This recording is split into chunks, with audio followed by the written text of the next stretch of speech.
The Washington Post has matched Carol Leonnig and Ken Dilanian's reporting in advance with the Times, matched in advanced with this reporting. The departures at DOJ and in the Minnesota office, quote, wipe both the Civil Rights Division's criminal section and U.S. Attorney's Office in Minnesota of its most experienced prosecutors. The moves are widely seen as a major vote of no confidence by career prosecutors at a moment when the department is under extreme scrutiny. You've got a quote in here from Todd Blanche. He says, quote, there's no basis for a criminal civil rights investigation into the shooting. Your thoughts?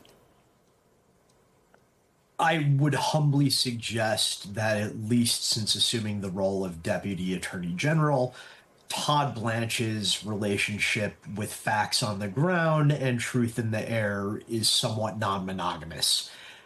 Anybody who watched that video, including individuals that I'm friends with who are still in federal law enforcement, has questions. And that is true whether you believe that Officer Ross truly did believe his life was in danger and therefore justified in using deadly force, or if you rack your brain and cannot come up with a reason whatsoever why he pressed his trigger 3 times. The fact that there is such a disagreement, even among people who do this for a living, speaks very much to the need to at least probe this incident, this death, a little bit further.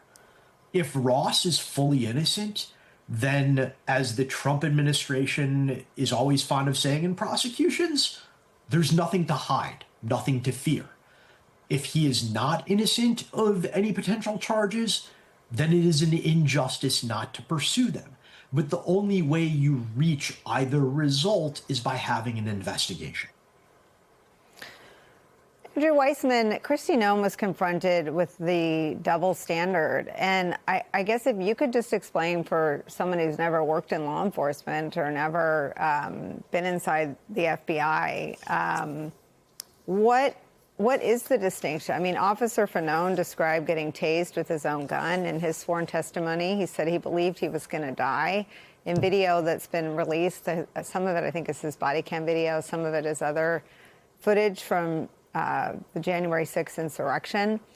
He's talking about his kids and asking them not to kill him. And those officers, I mean, what is the standard? What should people understand? What is so black and white to Todd Blanche that we should understand that isn't available on that tape to people with eyes?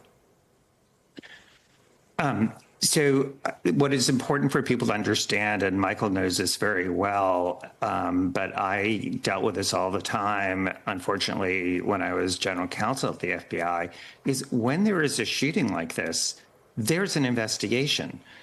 Whether it is a civil rights investigation that the Department of Justice does, or the FBI itself does, or the agency involved does, because you need to make sure you know what happened. If it's a justified shooting and all internal rules and procedures and training was followed, you need to know that. If there was a failure, you need to know that. It's not just routine. It is what happens in every administration, Democratic or Republican. It has nothing to do with politics. It has everything to do with running a sort of tight ship and making sure that you are acting within the law and you're acting within your own agency's regulations in terms of good stewardship of the enormous power that you have. What Todd Blanche is saying is he is just an amanuensis for the decision that was already announced by the President and Vice President of the United States here. There is nothing to see here. That is the line that is going to be drawn in the same way that they did not open an investigation into Tom Homans. They did not open an investigation into Pete Hegseth and Signalgate. They will open an investigation into the victims to tar them.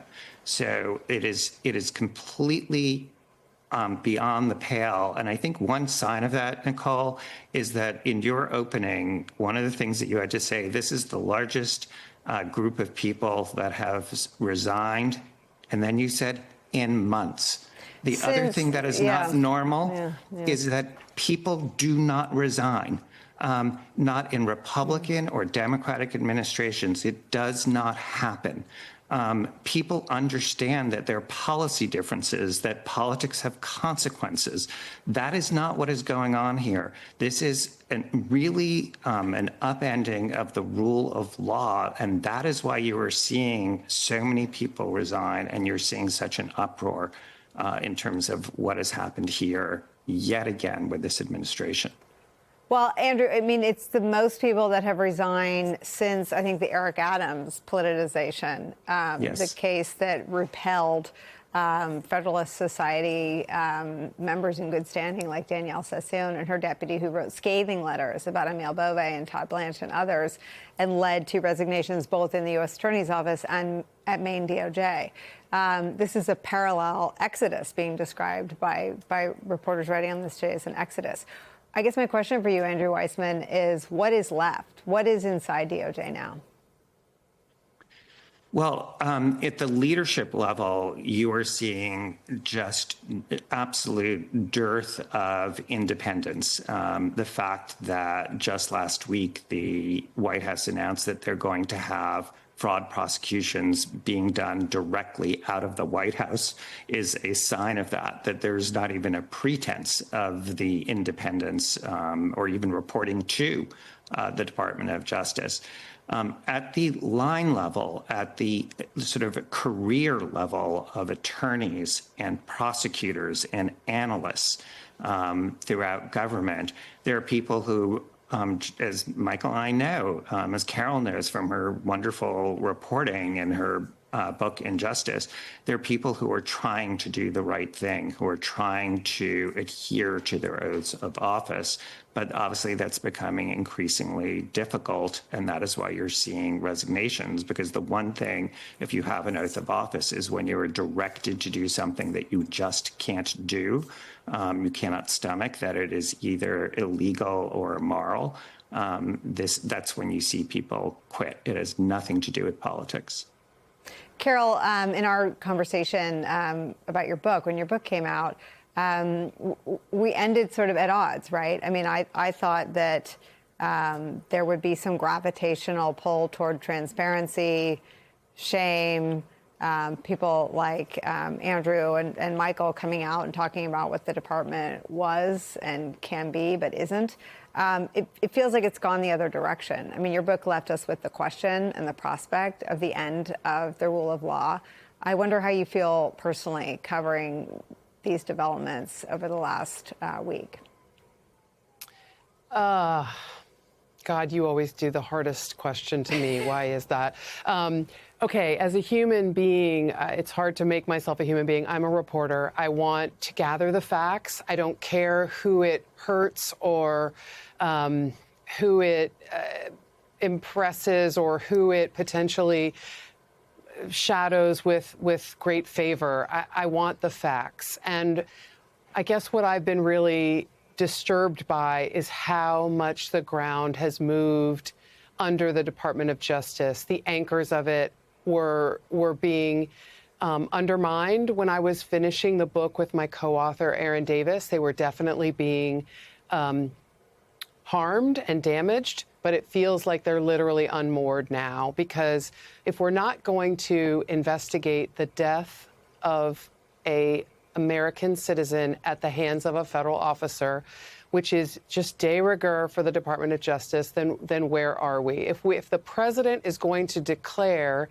in view of video evidence that directly shows that he is not telling the truth, that the woman, Renee Good, rammed the officer or ran over the officer, if we're just going to go with that, then fact is over and equal justice is over. The moorings are yanked out.